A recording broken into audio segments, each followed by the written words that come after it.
Welcome to the Mad Moose Radio Show, live from campaign headquarters, the Mad Moose Cafe in Eden, Utah, a place where victory is assured, with your host, Colonel Mike Seguin, where we start our day with a victory, Rough Rider coffee, and comment on contemporary political news that affects us all, where we provide intelligent solutions and pull no punches to inspire you to sign our petition and vote for the Utah Bull Moose Party in the upcoming 2021 Utah Senate election. My name is Colonel Mike Seguin. Welcome to the Mad Moose Cafe. And we are going to do Roasting 101 today. I'm going to show you how it's done, how we make the best coffee in the West. I'm going to show you from A to Z, nuts to bolts, how we roast coffee. In the meantime, I'm going to keep doing what I do. I'm the owner of the Mad Moose Cafe. I roast the best coffee in the West, Rough Rider coffee. And we're going to talk a little bit about that today. I'm going to show you guys how to do some roasting. We're going to drink a little bit of coffee, a little bit of Rough Rider. Good stuff.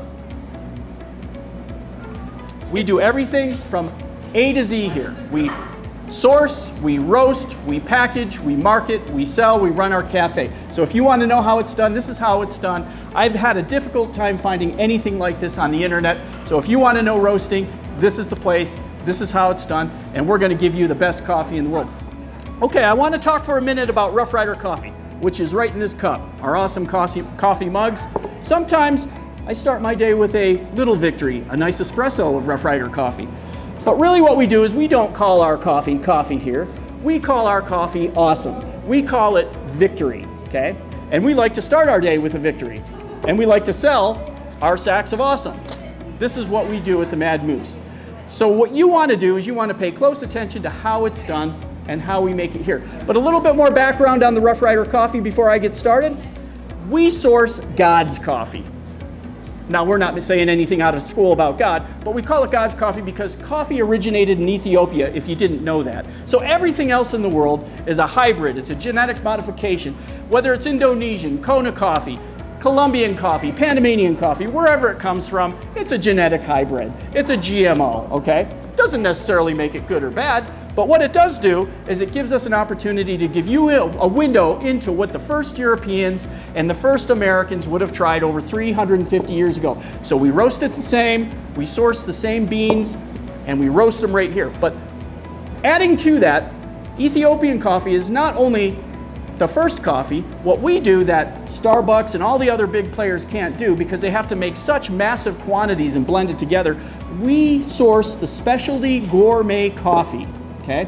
This is the hand-picked, natural dry process, thrown in a sack, on a boat, into San Francisco, down to FedEx in Salt Lake City. I run down and get it, and I roast it in this machine. So it's specifically specialty, hand-picked, natural dry process, cream of the crop coffee. We call it Rough Rider coffee because the Mad Moose is Teddy Roosevelt, our favorite president number 26, the original Rough Rider. So when you come to the Mad Moose Cafe, as you'll see on some of the photos around here, our Rough Rider coffee signs, our Mad Moose Cafe. Remember, the Mad Moose is Teddy Roosevelt. You'll see our moose, and you can learn a lot more at our website about the Mad Moose Cafe, why it's awesome, why it's special, why we call it awesome, why we start our day with a victory, and how you can also order something. Okay, again, Colonel Mike Seguin back here, and I call myself Colonel Mike Seguin because I'm a 35-plus year Army colonel. Been everywhere, done everything, seen it all twice, okay? Now I just roast coffee because I like the stuff, all right? So, in any case, what we're gonna do is we're gonna show you the weighing process. Now, my hands are very clean, always sanitized. I do touch my product, but it gets roasted and sterilized in my sterilized roasting right behind us over here, and I'm gonna show you that in a minute. But these are basically the Ethiopian coffee beans. Now, a little bit of a story about coffee beans, okay? They're not actually beans, they're seeds, and they come from a fruit called a cherry, but not the cherry you put on your ice cream. They come from a coffee cherry, okay? And those cherries leach their wonderful flavors into the coffee seed. We call them beans, but here they are, okay? Ethiopian coffee seeds, or coffee beans as we say. And like I say, they grow on a bush or a tree. They're hand-picked. They let them dry in the sun and let all of those wonderful flavors leach into the coffee seed, as we call them beans. And then what they do is they separate the cream of the crop from all the rest. And I only source the cream of the crop to give you that taste of the first Europeans or the first Americans and that French roasted, bold, smooth coffee that we make here, or victory, or awesome as we say. So what I do is very important to stay consistent on your coffee, okay? So when you roast it, there's a lot of variables. There's air pressure, there's back pressure, there's heat. And I'm going to show you that on my sheets. But one of the important things that I like to stay focused on is always doing the same amount of beans in each roast. Usually I go with a 5-pound roast.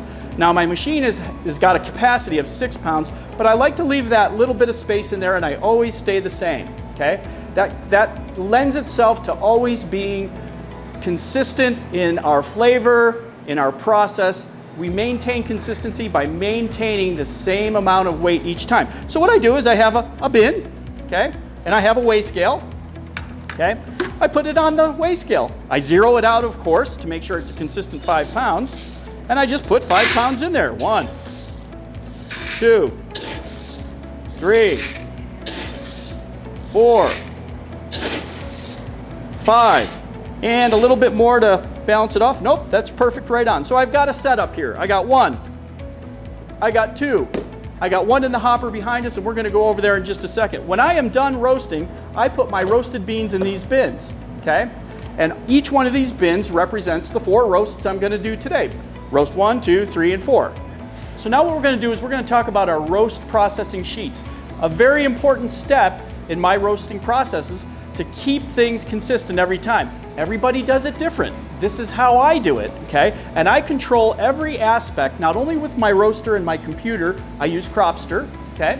But I also use my roast processing sheets because there's the science, there's the technology, and then there's the roast itself, okay? So what we do is we use our roasting processing sheets, but I also use my last roast, okay? I use my last roast as a guide, and then I catalog everything that I do, okay? So what I do is I catalog all of my roasts, and I catalog what I've done in the past so that I can make sure that everything is always the same. But also I wanted to show you real quick my roasting smart book. Okay, that's how I do everything. I warm up my machine, I clean it, so on and so forth. And I also have my Department of Agriculture license, because without any of this, I cannot sell my awesome, my victory, my Rough Rider coffee, okay? So what I do is I start with a drop point of 380 degrees. 380 degrees is a very important data point because that's where you always get first crack, okay? And we'll talk about that because there's 2 cracks. They're like popcorn. They call them cracks. At 380 degrees, you get the first crack. It sounds like popcorn. You're going to hear it. And then at 428 degrees, you get the second crack, okay? And again, it sounds like popcorn. At that second crack is where I know that I'm about to end my process, okay? I know that I've got a nice, dark roasted, French roasted batch of Rough Rider coffee, okay? I always make sure that my exhaust temperature is at 100% closed. That gives me the back pressure, but it keeps the heat in as I start, and I progressively release that back pressure, that exhaust valve, I progressively release it, okay? All of these things have a variable in your processing, okay? I always start at 8 water columns, and from there I track it back. I drop from 8 water columns to 7 to 6 to 5, 4, 3, 2, 1, 0. Okay? And when I get down to the end, I drop my beans when they start to hit their first hint of oils showing through those beans. I like to call it looking for the diamonds on the farm, and I'm going to talk about that in a second. So diamonds on the farm, that's what I look for in Rough Rider coffee. At a minute 45, 2:45, 3:15, 3:45, 5 minutes, so on and so forth. I've got 5 minutes 15 seconds, 5 minutes 45. When I get down to a point where I've dropped down to 7 water columns and then 6 water columns, what I have is the art starting to come through. Are they getting dark too fast? Are they getting too hot? What is going on with my roast? I'm adjusting things as I go. As I go further down, I'm dropping my water columns and my temperature. I'm watching my bean temperature. I'm watching my environmental temperature. And when I'm ready to drop those beans, I drop them in the cooling tray, and I'm done. Okay? But I've tracked everything. My water columns at crossover. I call crossover my environmental temperature and my bean temperature intersecting with one another. I like to track that. I like to keep that environmental temperature always higher than the bean temperature as it goes up. And I'm going to show you that with the back pressure and the environment for that particular day affecting everything that I do, okay? So it's a rather complex thing, but once you get used to it, it's pretty easy, okay? And then I drop at the end and I'm done, and that will be my first roast. So we're gonna go through that today, and I'm gonna show you how it's done. So I record everything as I go. Our next stop's gonna be the SF6 roaster, and I'm gonna walk through that process with you, and we're gonna do an actual roast. So there you have it. Okay, folks, Colonel Seguin back here. I'm going to show you a little bit of my SF6. I'm going to walk you through what I'm going to do, and then I'm going to do it, okay? So what we have here is the SF6 roaster where all the Rough Rider coffee's made. A very sexy machine. If you want to get into roasting, you're going to have to cough up about $25,000. That's going to be your vacuums, your compressors, the machine itself, a computer, okay? The software that goes into helping you make a perfect roast every time. All of it. All of it's part of the process, okay? So what I'm going to do is I'm going to walk you through, and I'm going to point to a few key things here. So we take our beans and we put them in the hopper. See them up here? All of our Ethiopian awesome Rough Rider coffee beans that are not roasted yet. They drop, when I'm ready, they drop from the hopper into the convection oven, this big bin here, okay? And I'm roasting it. And I'm watching them through this little sight glass here. And I'm smelling them and testing them. I'm watching them, okay? I'm watching them get darker. I'm watching them roast, okay? As I go through the process and I check off everything on my roast processing sheet. When they're done, I open up this little door and all the beans fall out into my cooling tray, okay? And I let them cool for about 5 minutes before I open up the bin lid here and I drop them off into my cooling bin and my degassing bin for about a day or so. Now, a couple of the other things, come on over here and you can take a better look.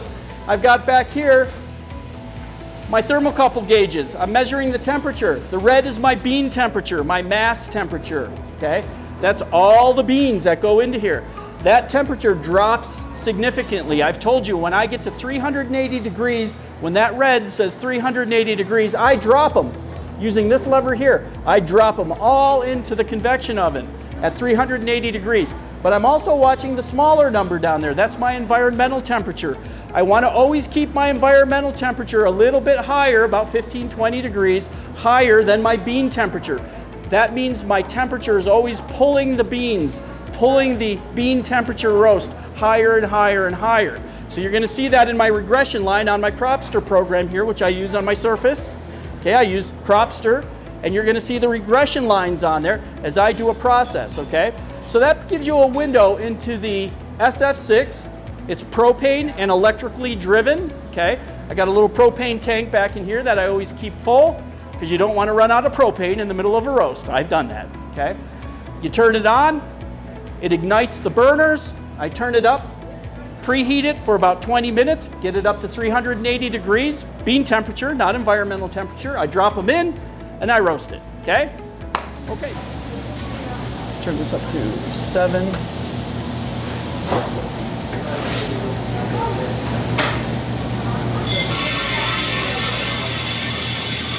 Okay, we just dropped our first roast. We're going to keep our eye on Cropster. We notice our regression line for the environmental temperature should be tracking to where I like my profile to be. This is my environmental line. We've got our actual roast line in red, tracking right along. We got our bean temperature, our bean mass line, tracking as normal. The blue line tracking along my profile line, okay? And I'm watching everything as I go. I dropped at 398 degrees, so I make a mark on my roast profile sheet, 398. I'm holding it 100% closed exhaust and 8 water columns, okay? At 1 minute 45, I'm going to start opening up my exhaust, and I'll progressively start reducing my water columns, okay? My trier, I'm going to smell my beans from time to time. I'm going to look at them. This is how I know when to drop them. I pull it out. I look at my beans. I'm going to talk a little bit more about diamonds on the farm, okay? It's a really wonderful smell. I watch them through here. This is how I know when to drop them. I watch through my sight glass right here. I'm coming up on 1 minute 45. That's going to be my first time hack to reduce my exhaust. I'm at 144. I'm going to mark my time. 189, 350. 189, 350.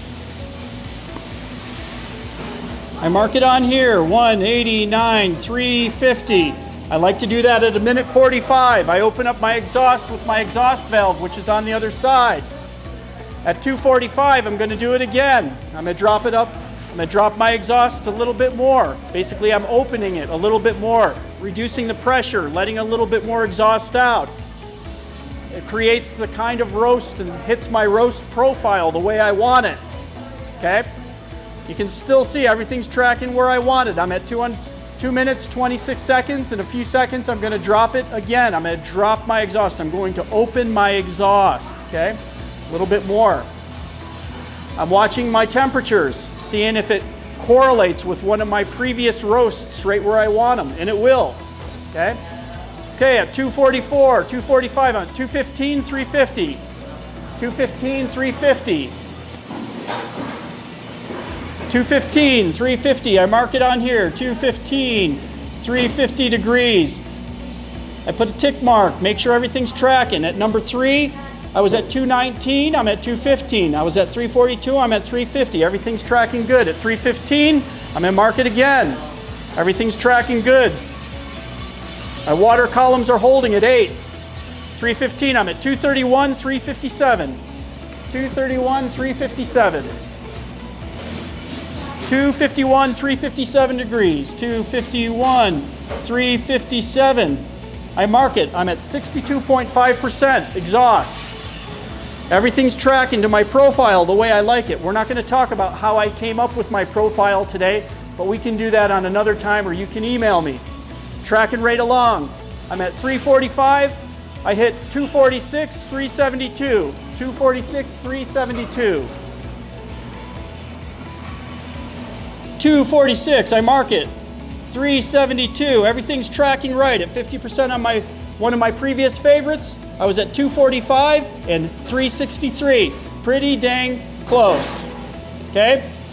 Keeping my eye on things, my next change is going to be from 8 water columns down to 7. I do that at about 5 minutes, but I'm watching that temperature because everything has a variable. Outside temperature, inside temperature, which roast I'm doing. As the machine's heated up, I'm watching everything. Okay? I'm watching my regression lines. I'm tracking along. Very hard to do that until you get some experience, but I know exactly what my process is. I know what my taste profile is going to be like. Okay? And I like to smell. It's such a wonderful smell. It smells like a Northern Ireland farm after a rainstorm in the spring, the freshly cut hay. You just take it in, a deep breath. It's so wonderful. Okay? Continuing to go through that roast profile. Here I am. I'm at 5 minutes. I'm going to drop it down to 7 water columns, which is normally what I do. I'm at 283, 403. 283. Bean temperature, 403. Environmental temperature. I'm always keeping that environmental temperature higher than my bean temperature. We call it pulling. We want that environmental temperature higher, pulling those beans higher up in temperature to hit the roast profile that we want. Okay? I'm at 7. I'm getting a little bit hot, so I'm ready to drop it down to 6. It's 5:30. At 296, 410.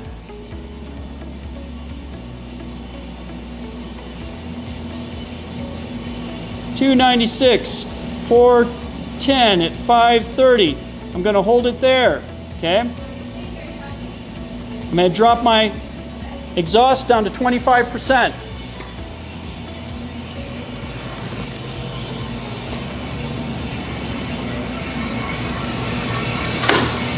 I turn on my cooling tray just to get some of that chaff. That chaff burns off in the process. I periodically blow it out, but the important thing here is I empty the chaff bucket. I keep a little chaff container here. I pull it out. See all that chaff in there? That'll start on fire. That'll burn your cafe and your roaster down. You want to make sure you clean that chaff out so you don't get any fires. And it will start on fire.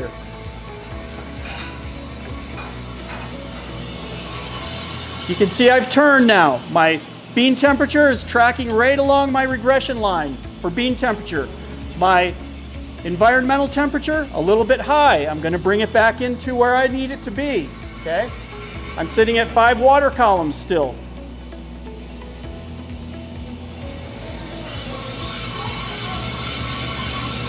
Sorry, 6 water columns. I'm at 6 water columns. My bean temperature is at 333. My environmental temperature is at 418. Kind of tracking it. You can see it's leveling out here, okay? Always a little bit of variation in here. You're watching everything, okay? I'm still at 6 water columns. What I'm looking for next is I'm looking for my environmental temperature to not get too far above 420, and I'm looking for my bean temperature to continue to climb. As you see my blue over black regression line here, I'm looking for them to get to 380 degrees, okay? 380 degrees is where that first crack's going to happen. It's going to sound like popcorn. You're going to hear it, okay? My environmental temperature is following my profile just the way I like it, just a little bit above it, okay? Everything's tracking along just like I like it, okay? I'm still holding at 6 water columns, so I'm going to drop it down to 5. I'm going to drop down to 5 water columns at about 8 minutes and 30 seconds. So at 8:30, I'm going to drop it down to 5. This is where the art comes in. I'm following my sheet. I'm watching my beans. I'm watching my temperatures, okay? What's helping me is Cropster.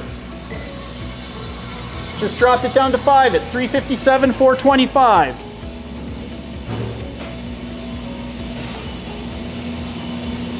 And I'm going to drop my exhaust down to 12.5% open. Reducing that back pressure, letting more exhaust out. Let the beans continue to rise in heat. Let that environmental temperature continue to pull it. You can see I'm tracking right with my regression line there. Okay? We've already checked my chaff. I'm good on that. My temperatures are all good. I'm up to about 426. I'm going to drop it down to 4 now. 9:15, we're dropping it to 4. And we're at 369, 426. 369, 426 at 9:15. Okay? And I'm tracking it, always on my chart. I'm down to 12.5, exhaust open. Haven't gotten to first crack yet, and I'm sitting on 4 water columns, controlling that heat. I'm at 375 degrees for my bean temperature. I'm going to hear popping here in a second. It's going to sound like popcorn.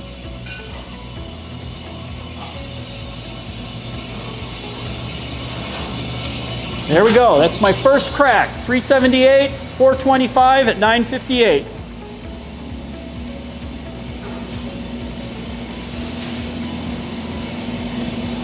And hopefully you can hear those pops if my microphone can pick it up. Sounds a little bit like popcorn. We're going to pop twice trying to get to the famous Rough Rider coffee, French roasted, dark, bold roasted coffee. Okay?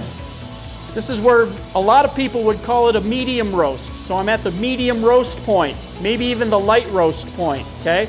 I like to take it up to a nice dark French roast. People like a nice strong coffee taste in their lattes, or a nice hot cup of coffee in the morning. That's what our customers like. That's why our Rough Rider coffee is called bold and smooth. So what we're doing is we're passing through that first crack right now. And you can see my regression line holding true just the way I like it. My profile's black for both the bean temperature and the environment temperature, both black. My blue line is my bean temperature for this roast. My red temperature line is my environmental temperature for this roast. Both tracking very nicely, okay? Keeping that environmental temperature high.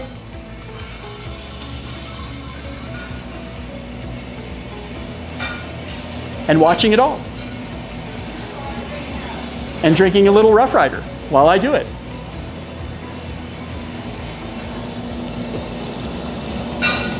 All is going good. And if you've done this several hundred times over several years, you get very good at it, okay? But this is a standard French roasted batch of Rough Rider coffee, or a batch of awesome, or a batch of victory, as we call it. And we package them in these. So, we continue to track along. We're at bean temperature a little over 400. Our environmental temperature is at about 426, about 26 degrees hotter. Everything's tracking right.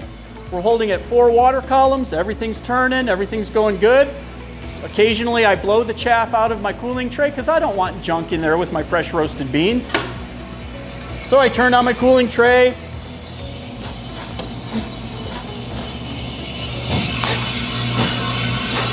Get as much chaff out as I can.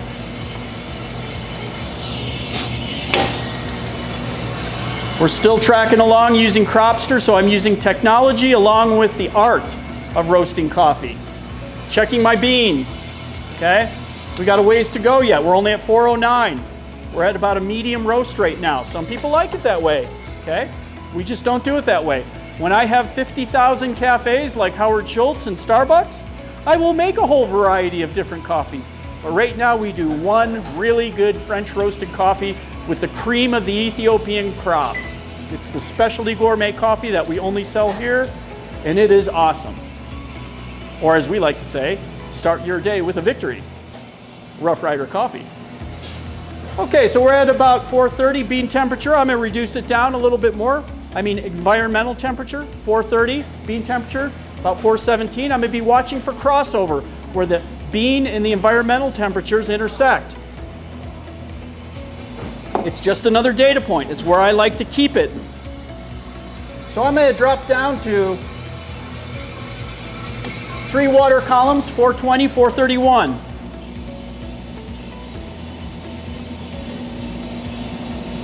And that was at 13:30 minutes. 13 minutes, 30 seconds. I'm going to drop down to 2 water columns right before we get to the second crack, which should be about 428 degrees. Okay, 425, 431 at 14.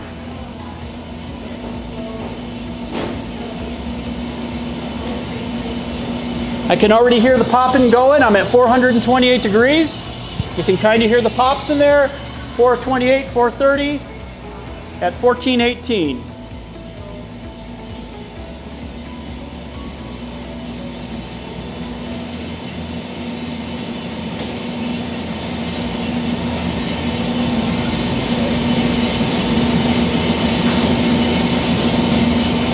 Okay, and so we continue to hold at 2 water columns. We can see now our bean temperature is higher than our environmental temperature. I crossed over at about 428, 429 degrees.